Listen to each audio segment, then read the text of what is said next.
Hello everyone. Today we are going to learn about bronchitis. What is bronchitis and causes of bronchitis, sign and symptom of bronchitis, diagnostic evaluation of bronchitis, and finally treatment and management of bronchitis. Alright. So bronchitis क्या है उसके बारे में हम जानेंगे. Bronchitis is an inflammation of the bronchial tube.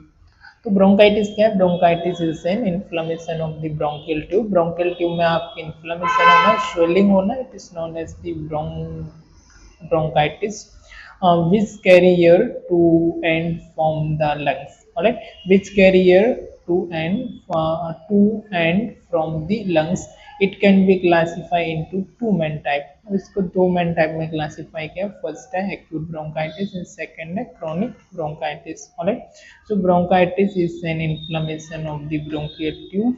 Bronchitis आपका inflammation होना bronchial tube में, विच कैरियर जो कि आपको एयर को कैरी करती है, ब्रोंकियल आपकी ट्यूब होती है, उसमें इन्फ्लेमेशन होना. इट कैन बी क्लासीफाई, ये दो मेन टाइप में क्लासीफाई किया है. एक्यूट, एक्यूट वो फेस होता है जो कि विद इन आपका 21 डेज होता है, 3 वीक के विद इन होता है. जैसे ब्रोंकाइटिस आपका एक्यूट फॉर्म होना, क्रॉनिक फॉर्म होना आपका मोर देन आपका 21 डेज होना. It is called S T chronic bronchitis.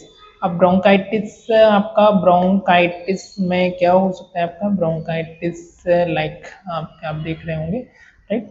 तो जो नॉर्मल है, नॉर्मल ब्रोंकियल ट्यूब है, इसकी जो नैरोइंग है, जो ब्रॉड है, वो थोड़ा सा ज़्यादा है. लेकिन जब इन्फ्लेमेट हो गया, इसमें म्यूकस होने की वजह से, थिक होने की वजह से ये क्या हो गई? थोड़ी सी नैरो हो गई, right. So inflamed lining of the bronchial tube जो कि आपकी ठीक हो गई, राइट. अब इसका type of the bronchitis, type of bronchitis में एक्यूट ब्रोंकाइटिस. एक्यूट ब्रोंकाइटिस में short term inflammation of the bronchial tube. Short term inflammation of the bronchial tube. Bronchial tube में आपके शॉर्ट टर्म इन्फ्लेमेशन होना, often follow cold और respiratory infection. अभी किस वजह से हो सकता है? आपका कोल्ड की वजह से हो सकती है, रेस्पिरेटरी इन्फेक्शन की वजह से आपको हो सकती है. Typically last less than 3 weeks. Typically जो होती है लास्ट लेस देन आपका 3 वीक होना, राइट. 3 वीक से यदि लेस देन है, अंडर 3 वीक है, so it is considered as acute bronchitis. Often follow a cold respiratory infection, जो कि आपको कोल्ड रेस्पिरेटरी इन्फेक्शन की वजह से हो सकता है. Short term inflammation of the bronchial tube की वजह से भी हो सकती है. नेक्स्ट है chronic bronchitis. Chronic bronchitis, long-term inflammation of the bronchial tube, part of the chronic obstructive pulmonary disease (COPD).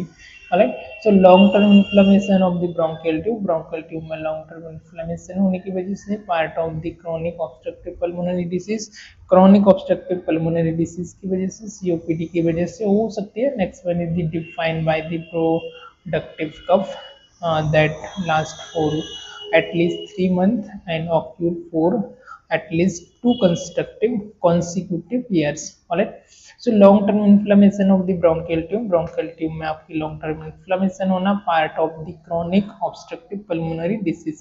COPD की वजह से हो सकती है, part of chronic obstructive pulmonary disease की वजह से हो सकती है.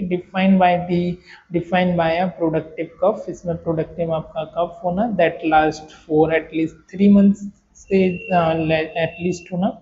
Define a productive cough that last for at least 3 months and reoccur for at least two consecutive years. Good it.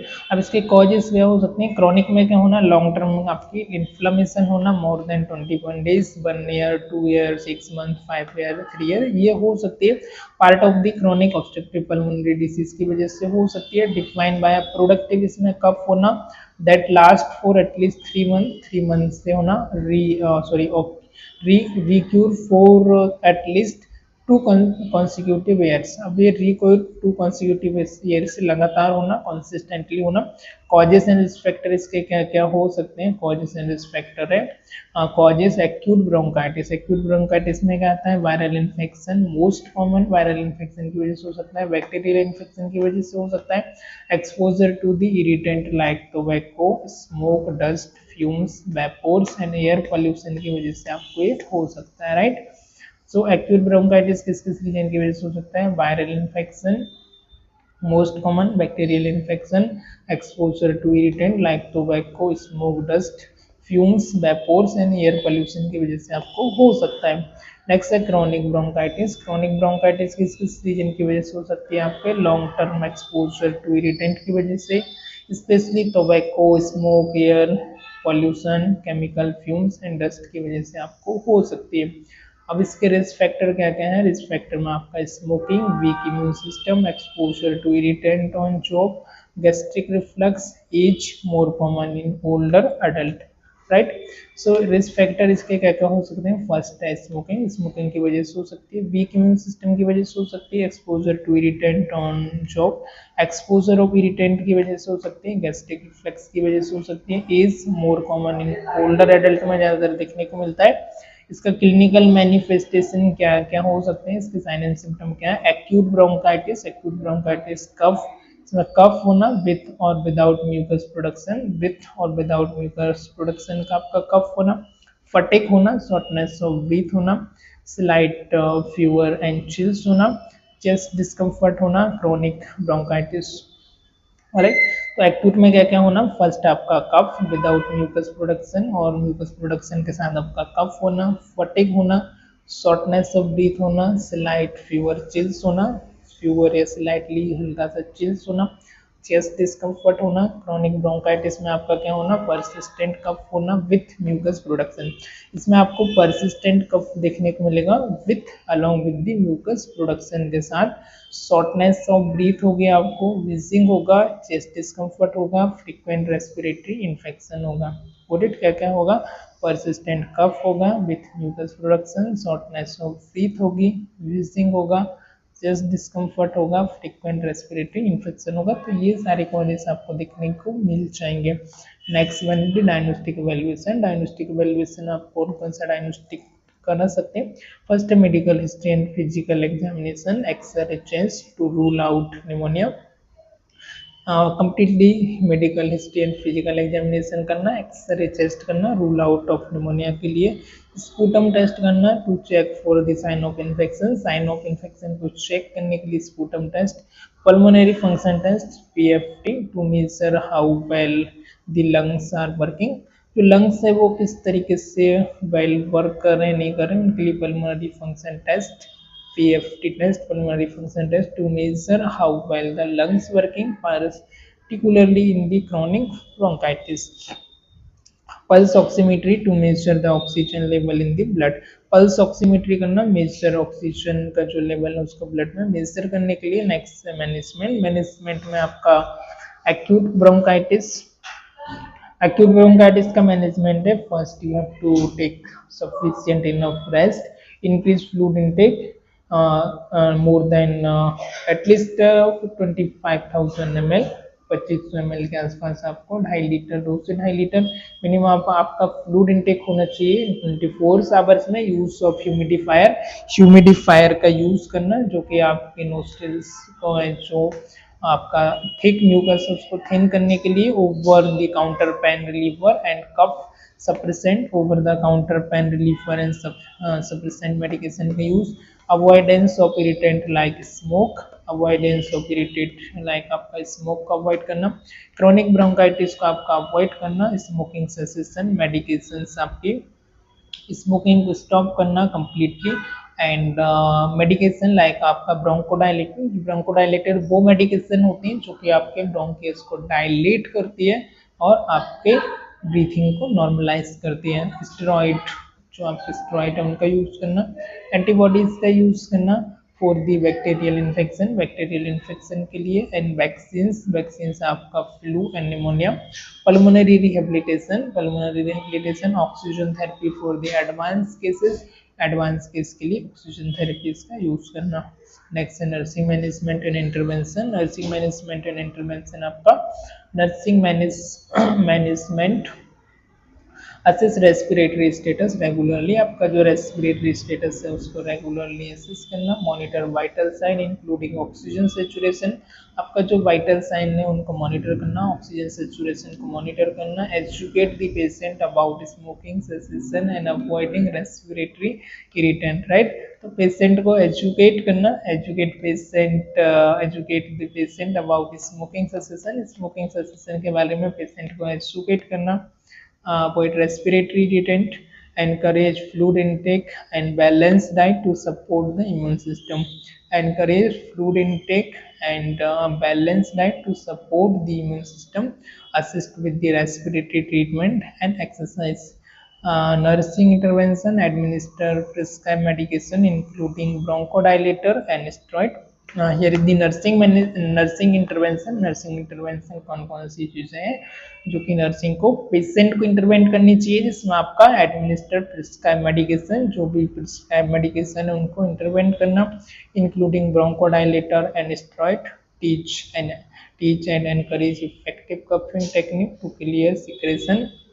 Patient को टीच करना, एनकरेज करना इफेक्टिव कफिंग एक्सरसाइज के लिए एंड टेक्निक जिससे कि सिक्रेशन है वो क्लियर हो. प्रोवाइड ऑक्सीजन थेरेपी का प्रोवाइड करना एज ऑर्डर, जो जितना ऑर्डर है उसके अकॉर्डिंग. पोजीशन द पेशेंट को पोजीशन करना the patient to facilitate easier breathing, example sitting or upright position, right? So you have to give proper position of the patient to facilitate easier breathing, example sitting upright. Educate the patient and family about the importance of vaccination and regular medical checkups. Promote pulmonary rehabilitation activities and breathing exercise, right? So these are the medical intervention, nursing intervention. Administer जो भी prescribe medication है timely उनको administer करना and include bronchodilator and steroid, जो भी bronchodilator है steroid उनका use करना. Teach and encourage effective coughing technique को यूज करना, सिक्रेशन को क्लियर करना. प्रोवाइड ऑक्सीजन थेरेपी प्रोवाइड करना as order. Position the patient को प्रॉपर पोजीशन प्रोवाइड करना. फैसिलिटेट ईजियर ब्रीथिंग को फैसिलिटेट करना, example sitting upright position. Educate the patient and family about the importance of vaccination and regular medical checkups. Alright, so I hope you understood this, right, got it. So let's quickly sum up. यहाँ पर sum up कर लेते हैं हम इससे. यहाँ पर हमने देखा ब्रोंकाइटिस के बारे में. ब्रोंकाइटिस क्या है आपका? इन्फ्लेमेशन होना, और inflammation of the bronchial tube में आपका इन्फ्लेमेशन होना which carry air to from the lungs, right.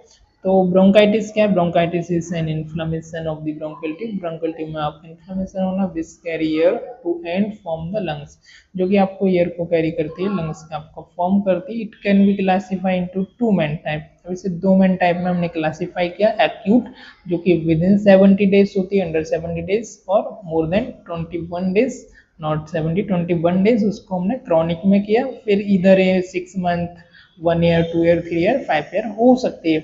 Type में एक्यूट, क्रॉनिक के बारे में हमने जाना. अब इसके राइट कॉजेज क्या क्या हो सकते हैं? कॉजेज हमने देखा एक्यूट का वायरल की वजह से हो सकती है, जो कि मोस्ट कॉमन होती है. इन्फेक्शन की वजह से हो सकती है, इरिटेंट की वजह से हो सकती है, tobacco, smoking, dust, fumes, vapours, air pollution की वजह से. क्रॉनिक जो होती है long term exposure to irritant, specially tobacco, smoke, air pollution, chemical, fumes etcetera. Risk factor में हमने देखा यहाँ पर smoking, weak immune system, exposure to irritant on job, gastric reflux is more common in the older adults. Next है clinical manifestation. Clinical manifestation में हमने जाना simple cough होना विदाउट म्यूकस प्रोडक्शन और विथ म्यूकस, फटिग होना, shortness of breath होना, slight fever and chills होना, chest discomfort होना, क्रॉनिक ब्रोंकाइटिस होना, persistent cough with the mucus production होना, शॉर्टनेस ऑफ ब्रीथ होना, विजिंग होना, चेस्ट डिस्कम्फर्ट होना, फ्रीक्वेंट रेस्पिरेटरी इन्फेक्शन होना. All these are the clinical manifestation. And diagnostic evaluation, medical history and physical examination, x-ray test, sputum test, MRI test, CT scan, and chronic bronchitis. And pulse oximetry, right? So pulse oximetry main होता है आपका oxygen के level को, saturation of O2 को major करने के लिए. Next है मैनेजमेंट में एक्यूट ब्रोंकाइटिस का मैनेजमेंट. एक्यूट ब्रोंकाइटिस का first rest, increase fluid intake, use of humidifier, over the counter pain reliever and cough suppressant, avoidance of irritant like smoke. Next, chronic bronchitis, smoking cessation, medications. Got it? Nursing management, patient को assist करना, regularly status को, vital को monitor करना, patient को encourage करना, active passive exercise के लिए, respiratory treatment exercise के लिए असिस्ट करना, एनकरेज करना, फ्लूइड इनटेक के लिए सपोर्ट करना, इम्यून सिस्टम के लिए स्मोकिंग को स्टॉप करने सेसेशन के लिए पेशेंट को एडवाइस करना। Next nursing intervention, administer prescribe medication जो भी है, provide oxygen therapy as order, position the patient to facilitate easier breathing, educate the patient and family about the importance of vaccination and regular medical checkup. Got it? So thank you for watching this. Bye bye. Have a great day.